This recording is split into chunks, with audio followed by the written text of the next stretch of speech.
খালেদা জিয়াকে রীতিমতো মুচলেকা দিয়ে এবং সেনাবাহিনীর সাথে বড় ধরনের আপোষ রফার মাধ্যমে ছেলেকে মুক্ত করে লন্ডন পাঠিয়ে দিতে হয়েছিল।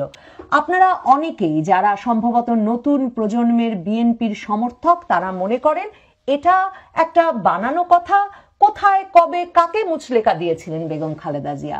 Moudud Ahmed, James F Moriarty তখনকার যুক্তরাষ্ট্রের রাষ্ট্রদূত, এদের তার বার্তায় সেই মুচলেকার কথা পরিষ্কার লেখা থাকলেও এবার আপনাদেরকে শোনাতে চাই খালেদা জিয়ার বয়ানে খালেদা জিয়া তারেক রহমান যে আর রাজনীতিতে যুক্ত হবেন না সে প্রসঙ্গে সংবাদ মাধ্যমকে প্রকাশ্যে কি বলেছিলেন এবং তিনি আসলে কার কাছে কথা দিয়ে দেওয়ার কথা বলছেন যে আর কোনোদিন রাজনীতিতে যুক্ত হবে না তারেক রহমান, কারণ তিনি দেশেই থাকবেন না। জানেন আমি তারেক রহমানকে দেখে এসেছি এমন অবস্থায়,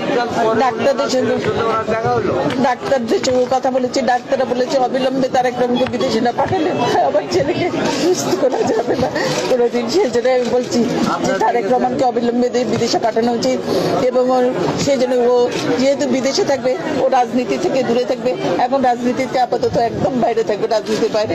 সেই জন্য তিনি কোনো রাজনৈতিক কর্মকাণ্ডে অংশগ্রহণ করতে পারবেন না এবং দলের দায়িত্ব তিনি এখন আপাতত অংশ রাখবেন না।